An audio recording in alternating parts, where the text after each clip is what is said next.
خالد کے گھوڑے نے پانی کی مشک پر اپنے آپ ہی رخ بدل لیا تھا۔ خالد نے ادھر ادھر دیکھا، اسے گول دائرے میں کھجوروں کے درخت اور صحرا کے جھاڑی نما درخت نظر آئے۔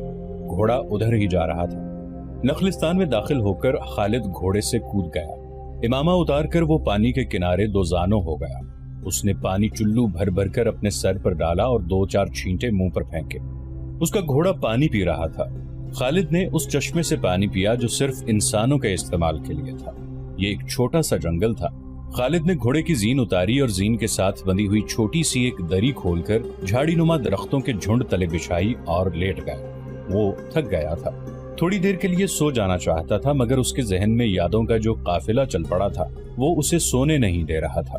اسے 7 سال پہلے کا ایک دن یاد آیا جب اس کی عزیزوں نے محمد رسول اللہ صلی اللہ علیہ وآلہ وسلم کو قتل کرنے کا منصوبہ بنایا تھا۔ اس منصوبے میں خالد کا باپ الولید پیش تھا۔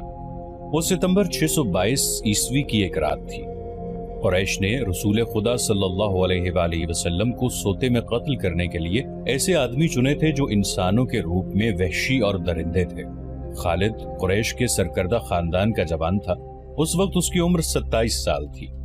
وہ حضور صلی اللہ علیہ وآلہ وسلم کے قتل کی سازش میں شریک تھا، لیکن وہ قتل کیے جانے والوں کے گروہ میں شامل نہیں تھا۔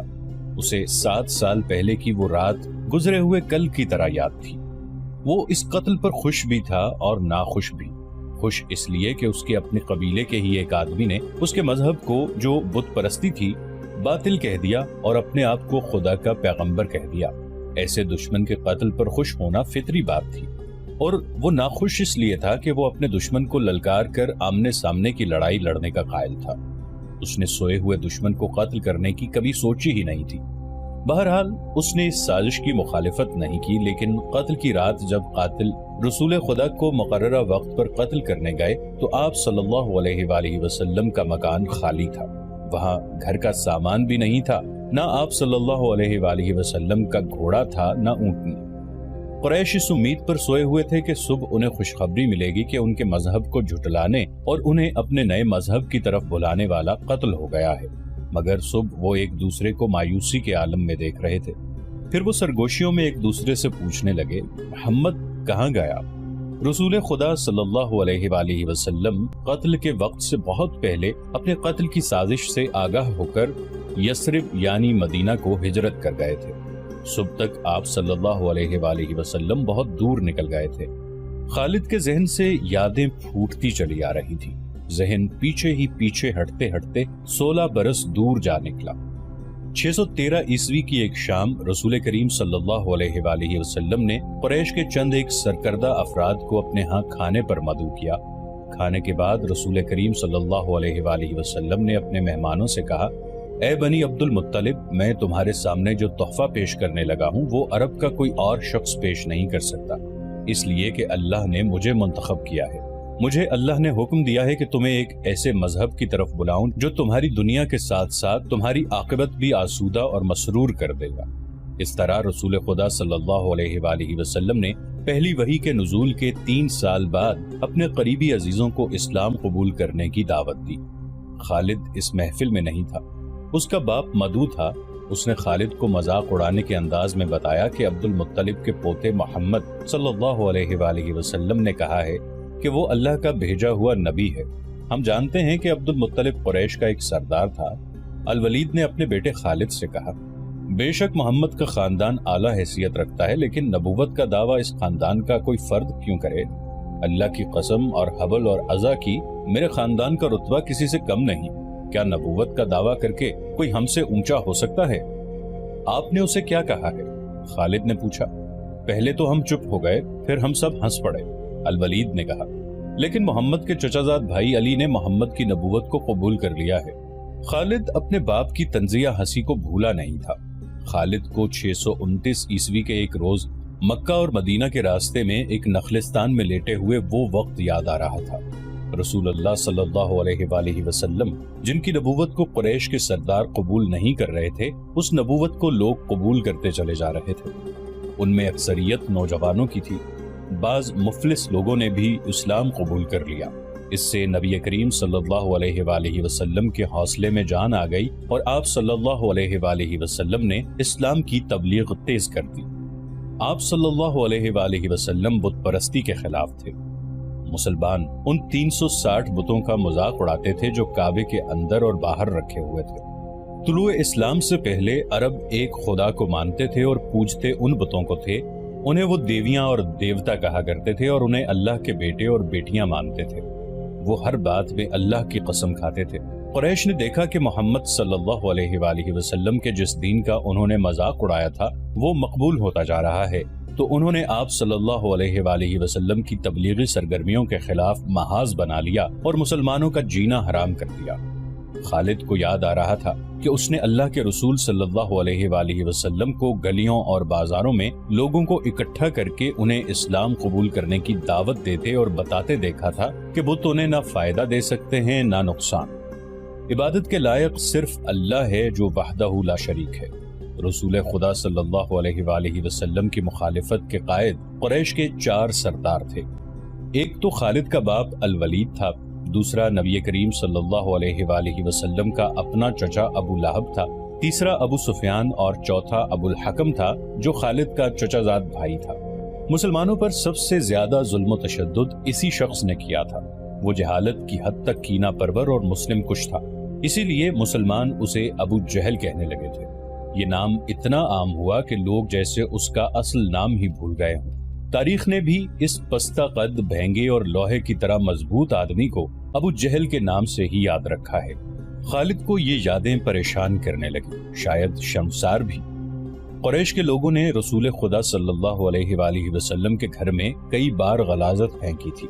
جہاں کوئی مسلمان اسلام کی تبلیغ کر رہا ہوتا وہاں قریش کے آدمی جا پہنچتے اور ہلڑ مچاتے تھے۔ بد اخلاق اور دھتکارے ہوئے آدمیوں کو رسول خدا صلی اللہ علیہ وآلہ وسلم کو پریشان کرتے رہنے کے کام پر لگا دیا گیا تھا۔ خالد کو یہ اطمینان ضرور تھا کہ اس کے باپ نے محمد صلی اللہ علیہ وآلہ وسلم کے خلاف ایسی کوئی گھٹیا حرکت نہیں کی تھی۔ وہ 2 مرتبہ قریش کے 3-4 سرداروں کو ساتھ لے کر رسول خدا صلی اللہ علیہ وآلہ وسلم کے چچا ابو طالب کے پاس یہ کہنے گیا تھا کہ وہ اپنے بھتیجے رسول خدا صلی اللہ علیہ وآلہ وسلم کو بتوں کی توہین اور نبوت کے دعوے سے روکے، ورنہ وہ کسی کے ہاتھوں قتل ہو جائے گا۔ ابو طالب نے ان لوگوں کو دونوں مرتبہ ٹال دیا تھا۔ خالد کو اپنے باپ کی بہت بڑی قربانی یاد آئی۔ عمارہ خالد کا بھائی تھا۔ وہ خاص طور پر خوبصورت نوجوان تھا۔ وہ ذہین تھا اور اس میں بانک پن تھا۔ خالد کے باپ الولید نے اپنے اتنے خوبصورت بیٹے عمارہ کو قریش کے 2 سرداروں کے حوالے کیا اور انہیں کہا کہ اسے محمد کے چچا ابو طالب کے پاس لے جاؤ اور اس سے کہو کہ میرا بیٹا رکھ لو اور اس کے بدلے محمد صلی اللہ علیہ وآلہ وسلم ہمیں دے دو۔ خالد اپنے باپ کے اس فیصلے پر کانپ اٹھا تھا، اور جب اس کا بھائی عمارہ دونوں سرداروں کے ساتھ چلا گیا تھا تو خالد تنہائی میں جا کر رویا تھا۔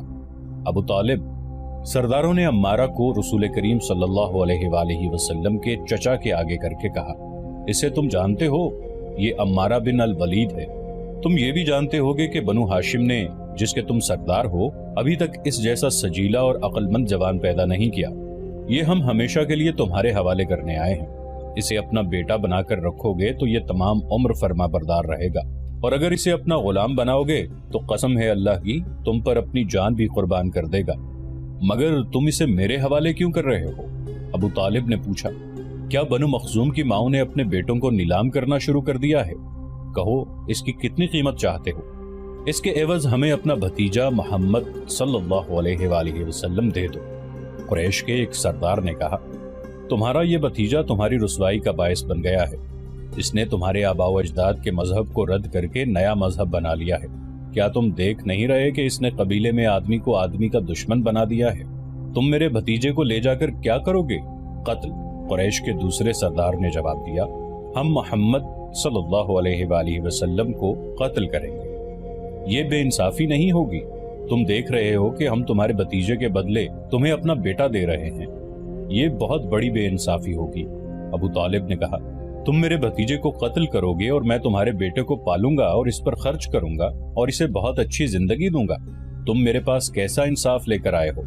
میں تمہیں عزت سے رخصت کرتا ہوں۔ خالد نے جب اپنے بھائی کو وہ اپنے سرداروں کے ساتھ واپس آتے دیکھا اور سرداروں سے سنا کہ ابو طالب نے یہ سودا قبول نہیں کیا تو خالد کو دلی مسرت ہوئی تھی۔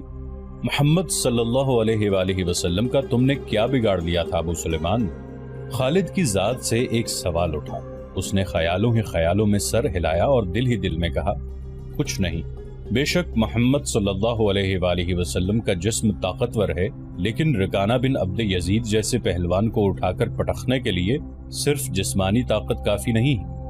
رکانہ بن عبد یزید رسول کریم صلی اللہ علیہ وآلہ وسلم کا چچا تھا جس نے اسلام قبول نہیں کیا تھا۔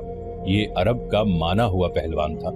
نامی گرامی پہلوان آئے جنہیں اس نے ایک ہی داؤ میں پٹخ کر اٹھنے کے قابل نہ چھوڑا۔ وہ وحشی انسان تھا، صرف لڑنا مارنا جانتا تھا۔